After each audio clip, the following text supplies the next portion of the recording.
Tudo bom, pessoal? Professor Rodrigo Woloski, do aulad.com.br, mais uma aula aí para nós de história, certo? Pessoal, vem comigo aqui na Primeira Guerra Mundial. Já chegamos no século XX, o tão aguardado século XX que vocês estão pedindo aí para nós, certo? Então vamos ver aqui a Primeira Guerra Mundial, o primeiro conflito mundial entre 1914 a 1918. Vem comigo aqui então, ah? Gente, motivos, causas, o que gerou essa guerra horrorosa, bagaceira lá no início do século XX. Então aqui, ó, imperialismo, neocolonialismo.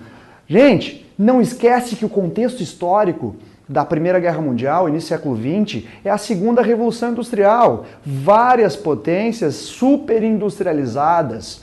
Portanto, a gente pode falar que a Primeira Guerra Mundial foi uma concorrência econômica entre nações, entre potências industrializadas. E o imperialismo, o neocolonialismo, era uma forma onde essas potências industrializadas tinham de conseguir mais lucro, mais mercado consumidor. Nas colônias, pessoal, principalmente na África, não esquece lá da aula de neocolonialismo e imperialismo, a partilha da África, certo? Também na Ásia, as influências da América Latina, mas principalmente o colonialismo ou neocolonialismo do século XIX para o XX, na África. E essas potências industrializadas, a Alemanha, a França, a Inglaterra, elas estavam em concorrência por colônias, por mercado consumidor, quem seria a hegemonia econômica, a maior força entre essas potências industrializadas. Portanto, não esquece, a Primeira Guerra Mundial, assim como a Segunda, foi uma concorrência econômica que acabou se transformando num conflito bélico, conflito armado. Pessoal, os revanchismos, certo? Atritos, intrigas políticas, diplomáticas entre nações. A mais famosa delas é entre a França e a Alemanha. A França que perdeu a Guerra Franco-Prussiana em 1871 para os alemães, perdeu território para os alemães, certo? Portanto, existe já um atrito, existe já um desconforto dentro da Europa. Lembrando que a Europa é o principal palco da guerra. O continente europeu foi o principal palco da guerra. Outro revanchismo importante, além de França versus Alemanha, é Inglaterra versus Alemanha de novo Alemanha, porque os ingleses disputavam espaço colonial na África e na Ásia com os alemães. Não podemos esquecer que a jovem Alemanha, jovem porque a Alemanha se unificou, se tornou uma nação em 1871 e rapidamente ela se industrializou competindo com ingleses e franceses. No momento que essa Alemanha chegou num ponto onde já era uma ameaça comercial e industrial para ingleses e franceses, guerra. Primeira Guerra Mundial. Então aqui a gente tem o revanchismo entre a Alemanha e a Inglaterra e a Alemanha e França, os mais tradicionais aí. Os nacionalismos, a ideia da grande Sérvia, a Sérvia e seu interesse pelos Balcãs, em criar uma grande nação, mais matéria-prima, certo? Mais mão de obra. Também a grande Rússia, o governo dos czares, do regime absolutista, também com sentimento nacionalista, a grande Alemanha, o nacionalismo francês, inglês, esse espírito nacionalista de defesa da pátria ou construir uma grande pátria para o enriquecimento dos seus compatriotas, também fomenta, que bonito isso, né? Também alimenta a Primeira Guerra Mundial, os nacionalismos exacerbados. A corrida armamentista, queridos, estamos vivendo a Segunda Revolução Industrial aqui nesse momento, nesse contexto histórico.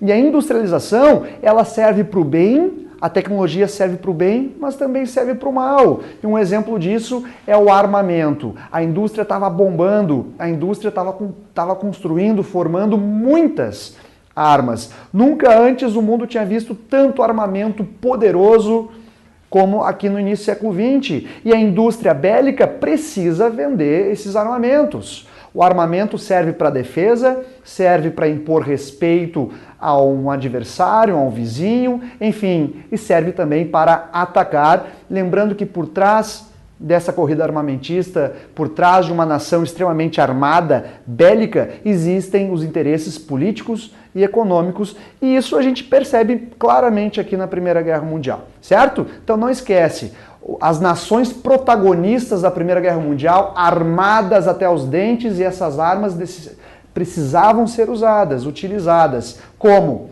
Para alimentar esse nacionalismo, os revanchismos e nessa concorrência econômica entre nações industrializadas que se traduziu em guerra, conflito armado. E a política de alianças, a famosa Tríplice Entente versus a Tríplice Aliança. Como eu brinco, as duas gangues, os dois grupos que se formaram para competir com o grupo rival. Então vem comigo aqui nas alianças. Pimpolhos, Tríplice Entente versus Tríplice Aliança. Entente de Inglaterra, de França, de Rússia, depois Estados Unidos, a Itália também entrou depois do início da guerra da Entente. Pô, esse professor é brincadeira, né? Não é Inglaterra, né, Sora? É Inglaterra. Mas é só prefeito didático, é só uma brincadeirinha do prof, tá? Entente de Inglaterra, é Inglaterra, tu sabe aí. França, Rússia, a Itália entrou em 1915, os Estados Unidos entrou em 1917, o Brasil, galera, o Brasil fez parte da Entente, o Brasil também entrou em 1917 pelos seus interesses próprios. Fica ligado, vai ter uma aula do Brasil na Primeira Guerra Mundial. Versus a Tríplice Aliança de Alemanha. É a Alemanha, né, gente? A Alemanha, a Itália, que saiu em 1915, e o Império Turco-Otomano, que era um império, não só a Turquia, mas também boa parte da Ásia Menor e Norte da África. Império Turco-Otomano, Itália e principalmente Alemanha, em confronto com a Entente das principais Inglaterra, França e Rússia e posteriormente os Estados Unidos. Então fica esperto, fica ligado aqui nos dois grupos, nas duas gangues, se me permita falar assim, que se formaram aqui na Primeira Guerra Mundial.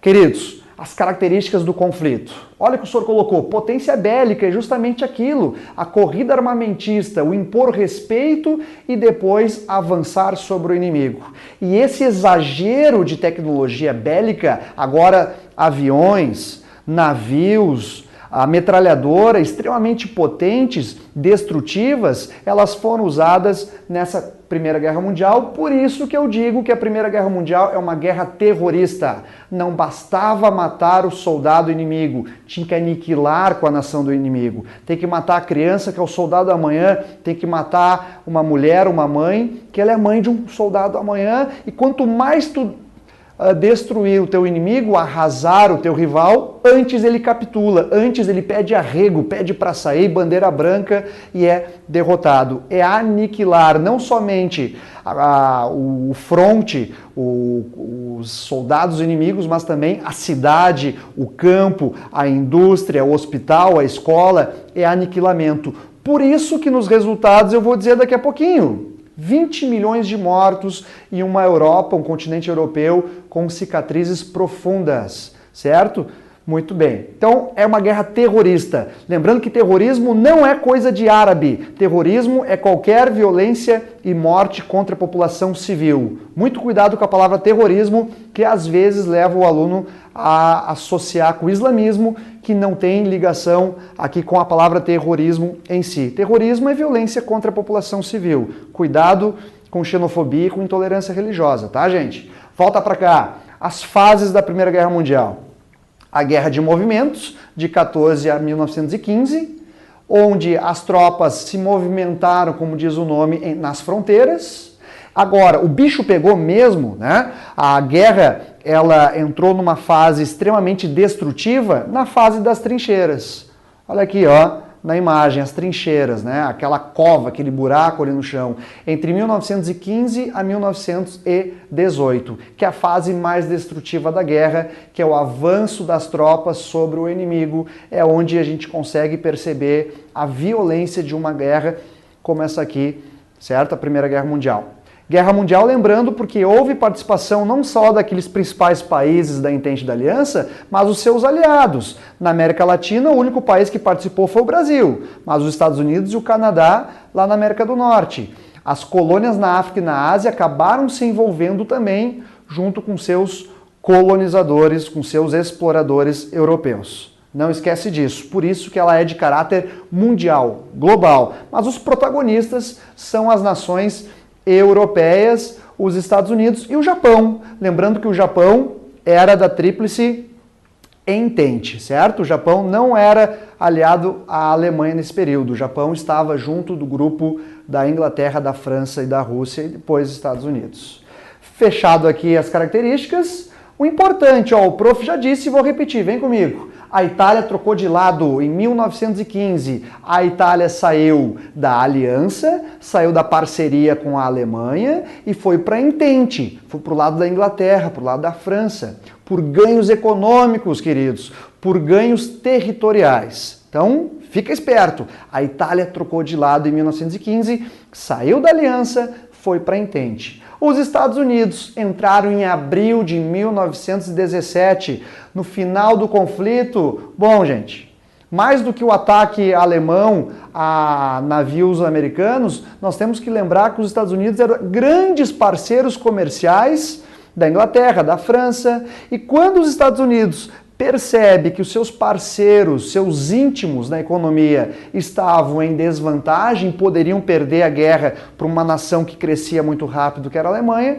os Estados Unidos deixaram de ser apenas um vendedor de armas e alimentos, um vendedor de países da Entente e entrou no conflito de forma bélica, com todo o seu potencial bélico, certo? Os Estados Unidos entram no conflito em resposta a ataques alemães e também para a defesa dos seus parceiros econômicos, sobretudo Inglaterra e França. E os Estados Unidos levou junto o Brasil. O Brasil entrou na guerra? Claro que o Brasil entrou na guerra para ajudar Estados Unidos e Inglaterra, os maiores compradores de café e borracha do Brasil. Não esquece que nessa época o Brasil vivia a República Velha, a República Oligárquica, cuja a principal fonte econômica era a agroexportação do café e da borracha. Então o Brasil entrou do lado da Entente junto com os Estados Unidos. E a Rússia, gente? A Rússia saiu em novembro de 17. Saiu por quê? Por causa da Revolução Russa, por causa do seu processo revolucionário. Te liga, as provas adoram fazer armadilha, dizer que a Rússia saiu antes dos Estados Unidos, como se fosse um jogo de futebol. Sai o camisa 10, entra o camisa 17. Não! A Rússia saiu depois da entrada dos Estados Unidos. E a Rússia não saiu porque os Estados Unidos entraram. A Rússia saiu em 1917 devido à política do Lenin, que estava iniciando ali o processo revolucionário dos bolcheviques, da Revolução Russa. Temos aula também da Revolução Russa, certo? Muito bem. Agora os resultados, consequências. Olha aí, ó. 20 milhões de mortos. Aqui também, além das mortes de soldados, a morte de civis, e a gente também coloca aqui um agravante, a gripe espanhola, que também contribuiu para o aumento das mortes nesse período aqui. Mas, sobretudo, uma guerra terrorista, uma guerra do capeta, que tinha que aniquilar com o civil, tinha que aniquilar com a nação rival. Europa fragilizada, Europa destruída.